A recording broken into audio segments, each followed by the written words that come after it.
Bonjour, bonjour à tout le monde et bonjour, Congolais, Bisikato Bozali, Bozako Landabiso, Yokason. Coup de chapeau d'abord, na peuple congolais, Bisikato Bozali, Landabiso. Action, il y a marche, Zalini, ni bilan, il y a eu des pestes, Robert et la Yango. Tous en actualité, les lots. Bokoye, Makamoni, ne Salami, Koya, voyage à Fati. Nine Salami, après Nangongao, dans 30 quelques minutes, Oyazaï Robenga Yemei. Soi-disant, il vient de démissionner, puisque tous en a état de droit. Donc, Bokoye, qui est Fachi Béton, état de droit, il a frappé tout le monde. Coup de chapeau, na peuple congolais, Yokaki appelle, il y a eu des pestes. Puisque objectif, il y a FCC, Zalaki, comme la. Il y a des pestes. Le roi de Bamelaka, Palou, et Limois, le roi de Bamelaka, parti politique, Mosusu, Nenga, Limouissa, MLC. Mais en ayant moins, nous, l'IDPS, décision vient de la base. Hein? Décision vient de la base. Au contraire, aux gens du FCC, c'est l'autorité morale de Joseph Kabila. Nous, à l'IDPS, l'autorité morale, c'est la base. Donc, Makambezali qui toque les lois, qui est Fachi Béton. Bilan, Batoubakofi, combien? 6 personnes. 6 morts, 3 à Kinshasa, 2 à Lubumbashi, 1 à Goma. Après, 96 personnes au Bazali, na Bapota, ba blessé, ba nini, donc au Bazali l'hôpital. Ba Mususu 113 au Bazali arrêté. Yango to sengi, vous comprendre et logo tozako déplorer. Nous l'IDPS au pouvoir, ministre de l'Intérieur de l'IDPS, on compte encore des morts. C'est déplorable. Cette histoire, Tolinga quitté que Esalamela Kakalissus pour la deuxième fois. Toloba Yango, Mbala Ebele, Tolobela Yango, que Ekoki Kosala Malissus te na pouvoir à Fachi Makile Tanga. Nani asali ke Makile Tanga. C'est pourquoi nous l'IDPS, Tozali tellement indignés. Dans le comportement du ministre de l'Intérieur, à M. Gilbert, qui s'appelle M. Gilbert Kankonde. Il doit être limogé. C'est pour cela que nous, la base de l'IDPS, nous demandons à l'immédiat. Il doit être limogé. Comportement du ministre de l'Intérieur, dans le territoire, dans la province, chef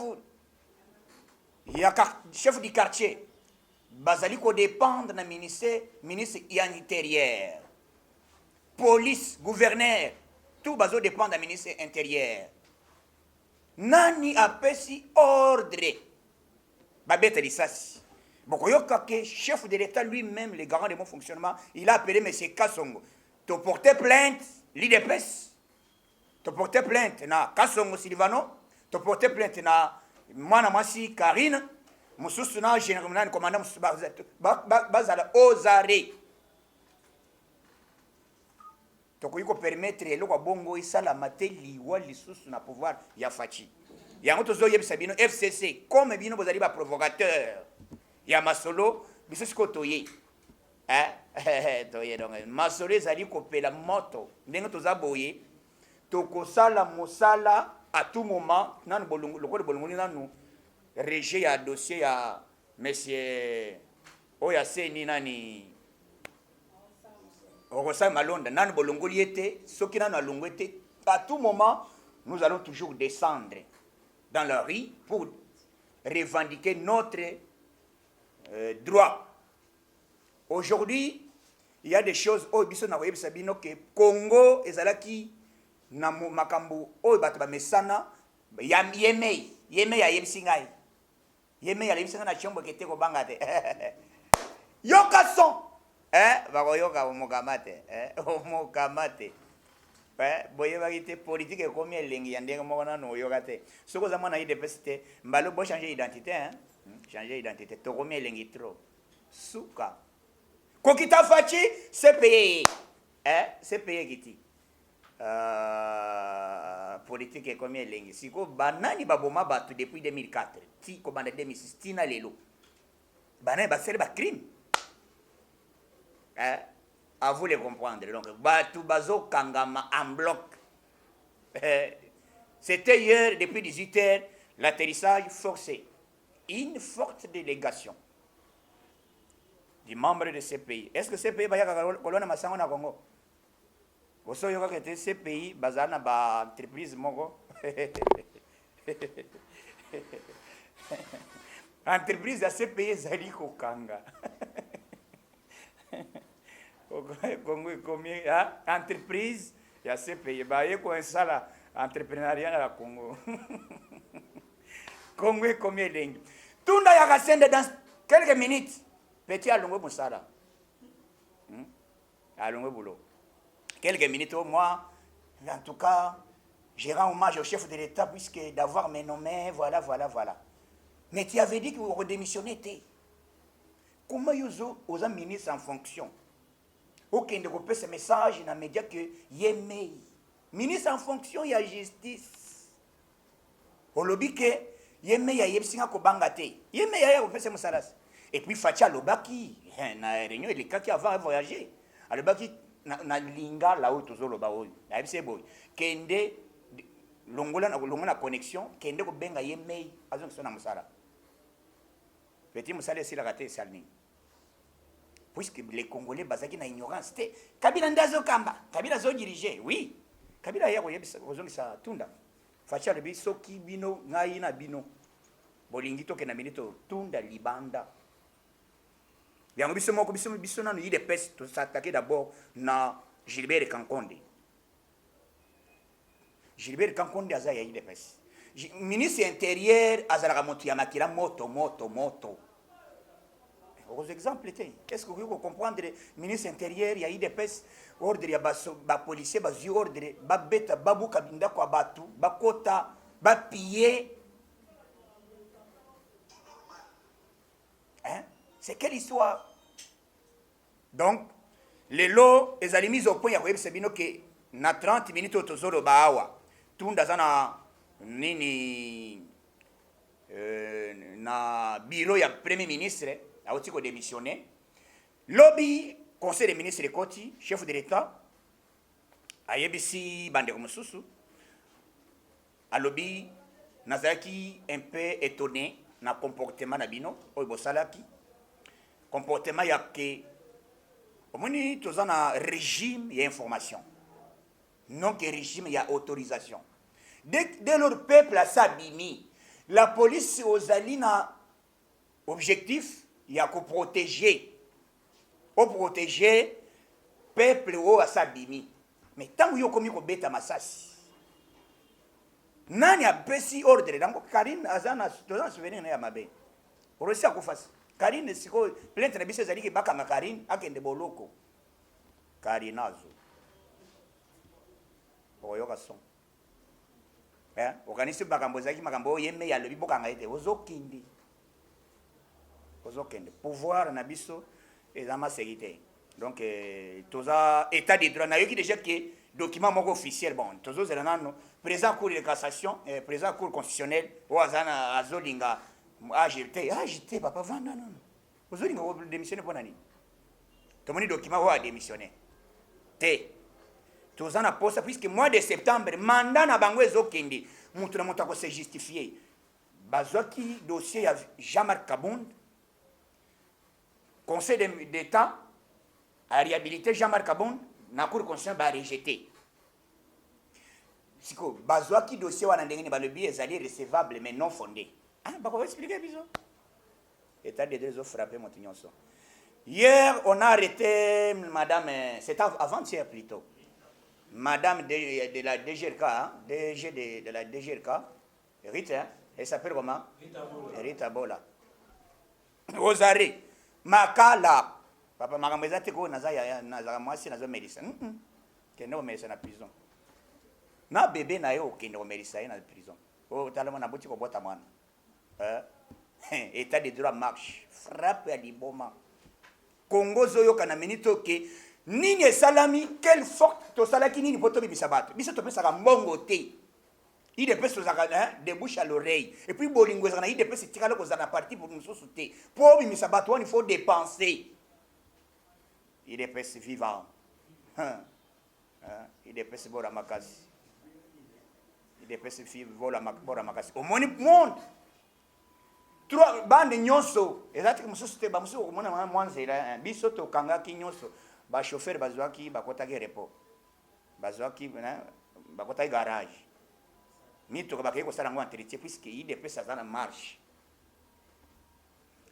tobuki eloko ya moto te totali kaka boyi tokomoni bakulu na moko na 16e mairie na machette soki 20 personnes mais biso toza million yo zoya na 20 personnes otebi nazobeta bino machette mais olia otondas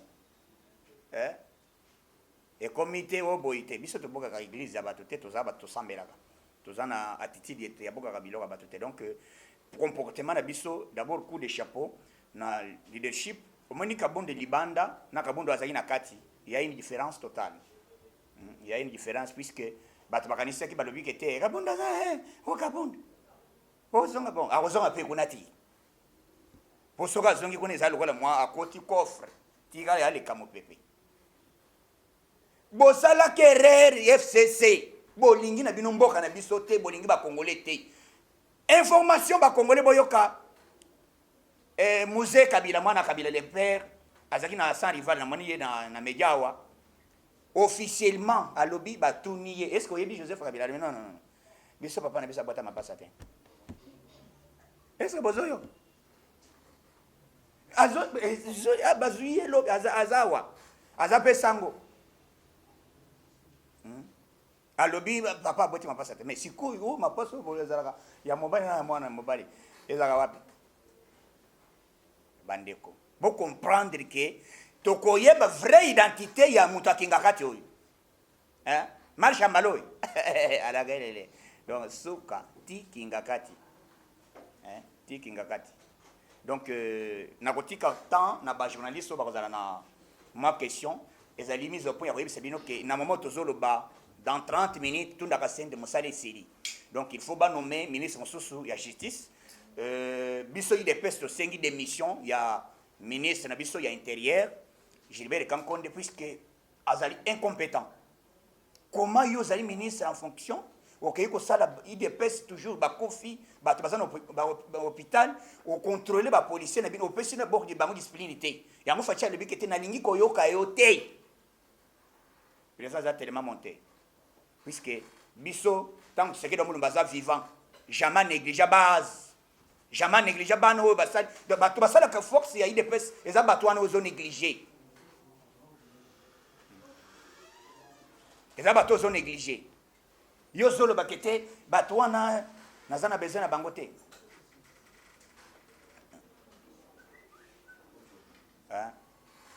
ozo ya olobi kete ngai namoni bandeko na biso basokisi ba mosusu puisque besoin comprendre que mboka na biso je pense tokoyi kobanga te basakaje babeti basali oyo bakosala mais IDPS toza toujours à la kelele toza même moral nalingi nalopesa message mosusu ya koyebisa que Fati Beton alingi changement d'abord sur le plan mental tozala même moral tostenir chef de l'État totika nyamu même na l'IDPS bakangi o azali financier nani na maison civile azana makala famille proche ya Fati ozare donc ya on a bino bande kona biso ya IDPS mais tango yo zape kona ministre yeba musala zo sala biso tozali wana bakoyoka molunge bakoyoka molunge donc je vais laisser le temps au y a question à quoi poser pour que tu puisses peut-être te développer toi qui es ma solo. On est ministre puisque na Congo les gens qui battent intouchables. bato bazalaki na Congo bazalaki moto moko soki oza moto surtout pour se protéger bien. Même d'abord toyebaki à l'époque qu'il y a des milliardaires, il y a bato bazana bambongo. Mais la toute première fois toya komona na régime ya Kabila pose à la mbongo il faut être politicien. Pose à moto basimba kati il faut être na kati FCC. Donc les FCC va comprendre que tu es un régime où il y a une intouchabilité, comme un régime, il y a état de droit. Au lobby maloba, vous allez ministre en fonction. Comment vous minimiser mon tazali garant de bon fonctionnement? Oh, bah, petit mandat la population. Vous avez que yemei. Mon déjà mandat c'est kenda à sali 18 ans à sali et l'autre côté. Vous avez que benga yemei. Yemei na qualité ni. Akeno benga yemei. Azo c'est na musala. Donc na minute oyo tunda musale civil. Dans 30 minutes, madame, dans 30 minutes, 13h30, dans 13h quelques minutes, Moussala Tunda Kassend a été démissionné. Donc, boulot vidé. Ministre intérieur, même à l'époque, puisque toujours le bas, Basile, toujours le bas exemple. Basile, Azan ministre intérieur, Azaki a bisoti a eu des PCT. Au moins, le comportement de Azaki s'est comporté. Donc, et l'autre, toujours le bas, ministre intérieur, il faut Azala Moutouya, discipline. Ce qui a peu discipline, au moins il y a des personnes disciplinées, lobby, et la marche. Tu bêtis mon touté, tu sais le côté, mais bangundi va provoquer biso. Donc il faut mon azala na morale ministre. A télémission morale, a éduquer d'abord ba policier na ye, a sanctionner bango. C'est pour ça que tu as condamné que tu à longwa. Et le liboso. Tu as un régime d'information, non que régime à autorisation.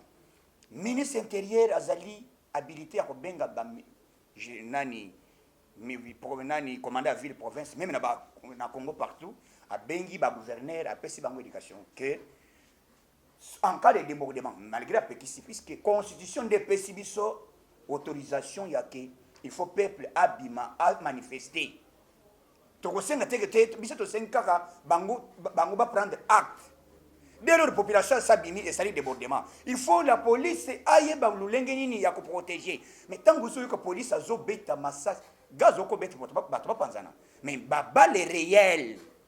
Et le chef de l'État, il était indigné. On a marche populaire. Visité, directeur président renommé. Renommé, dans un cas exceptionnel. Ils ont dit que mon Tokufia ou Atili, Balatika poste en ville. Non. Bah, renommé président renommé directement, va remplacer. Donc, ils ont dit que là. Na kati ya liste na biso na kati ya IDPS déclaration zali déjà position tozali biso to déjà batu ya détourner mbongo den puisque FCC musana bango to ko kanga mbongo 50 millions na luf bakanga na bapake to éviter nani asali eloko wana donc to éviter tozoyoka ke barimere membre FCC soki balobi shada soki nani donc mbongo na yeza kuna bakangi mbongo na conteneur 50 millions. Yango moni dollars izana kati ya circulation te, o dollar mati, o mbongo sabo iboy. Nyoso ane zali à cause politique ya FCC. Yango na 5 pays encore chef de l'état garant de bon fonctionnement, il faut limoger gouverneur ya banque centrale. Deo kasande o grâce soki nani kasanda. Alongwa. Il ne maîtrise absolument rien. C'était papa, maman, qui est en Afrique du Sud. Yo qui est en Afrique du Sud, au moins le comportement, il y a ban militant, il y a ANC. Bazana pouvoir pendant des années. Hein? Bazali na pouvoir des années. Comportement na biso des années. Toyo qui s'asson na katia population pour population comprendre que souci na biso ezali changement o to senga que le peuple d'abord écoute en vigueur. Jusque là yango FCC lingé tout fait action ya fachi, il y a le peuple d'abord, action ya IDPS yango biso to telemi. Ce que to telemagate, to zela FCC et mais la biso jamais to sala yango. Donc c'est pour cela que nous avons route, tout ça, nous avons hors périmètre cellulaire. Fatia constaté que Kabila, même Kabila zo bétagé, ceux qui Kabila basoli na fachi lelo, à longue na tonga ke kutana batonaye, politique est changée. C'est pour cela biso to comprendre que non, Montazali na lien blocage ezali FCC na Joseph Kabila. Donc yango to se prendre en charge. Le col qui serait dans mon bâtiment les biso slogan, prenez-vous en charge. Donc nous to zawana na la kimbongo. On est d'accord Nabilo. Na la kimbongo, ni abali sabisa na. Donc il y a un protocole d'accord na minute où on t'a déterminé où ça fachi mais fachi a déclaré na conseil des ministres a le bi que tindenge tozo kende mana na mana yebe oza na matanga mama atikata yemo ko mama ngai tozana matanga bato bakofi toya ko fêter excusez bato bazana hôpital bakuza bela toya ko fêter inauguration ya monument. Il faut comprendre d'abord que nini ko na ba réseaux sociaux ba ko bagate bazo sala aventure bazo kosa tala boy. Voilà au moins bit ya inauguration ya monument o basali ya Etienne Sekedi ezali ke ba pourtant to landana ba tozana hôpital to landana na makamba bibembe to yeba après nde to ya ko fêter to ya ko sala inauguration wana to ko arrêter na matanga to zolela to bima to fêter. Est-ce que vous avez maman na seli ko bezati maman na mbalakata ya Thompson o banda olia. Première question social et le sport social est bon ils ont senga banzela to bandi to kei na gratuité enseignement moniango eza ko tonate to libérer ba prisonniers politiques to libérer ango to sali makambo ebele o ezali déjà si diplomatie IDPS to sali politique fatia koti na ina ne oyoki baye ko ndima roi Philippe alobi a sengi esquisse après 80 ans o eleki batikala ko sala yango te donc to sali politique les lots policiers militaires azalaki chosifié non considéré na Congo mais tant que fatia koti azu valeur apesi militaire apesi policier à lobby il faut saler na bino batuo itozana bango na coalition bazoma déjà politique tozo mener yango balingi ba étouffé makambo tozo sala c'est pour cela il des pestes to telemi pour to barrer route na batwana na minute likambo eleki na Kivu président abeti wana eloko wana na conseil des ministres apesi ordre sécurité nyonso ya Kivu bayao na minute to type wana wa zalaki wa lo asabimisa ki drapeau wana beko aza ozare soki ozana information te bakangiye mboka tant que toza wana fachi azali chef de l'état to yebisa ki bino ke l'IDPS mokola ko telema bozaki puisque bolobaki ngana zolo bana monoko ngana lobaki bakoyoka son so zaka bolobaka bo ba petit oy lelo boyoki nini mulunge na lobaki mulunge bayoka ki nini mulunge donc to sala ki eloko oyo tozali wana tant que nanu FCC moi ce que zali que FCC ce qui va retirer nanu monsieur Yaseni o nanite o sa malonda te biso tokokita biro de l'Assemblée nationale alongole lokwana babandela puisque malonda qui est malonda ezali bazali ko préparer na mois de septembre babi ce projet de loi moko projet de loi wana yango nde ba ko créer pour que biso to voter ba député to voter na ba sénateur. Après bango ba sénateur na ba député ba yeko voter chef de l'état donc bazana proposition moko ba ya ko sele loko wana Kabila zonga lisusu c'est pour cela biso aussi toza déjà ba fourchette ya mia to yebeli yango to bimisi ko to côté les matina bien minute ceux qui mabunda retirer loko wana te mbala oyi police ba kozala to yeba côté to bimela te to ko besa itinéraire te macho to ko bimisa mbalo to ko besa itinéraire te to ko bima de gauche à droite donc bokola pa.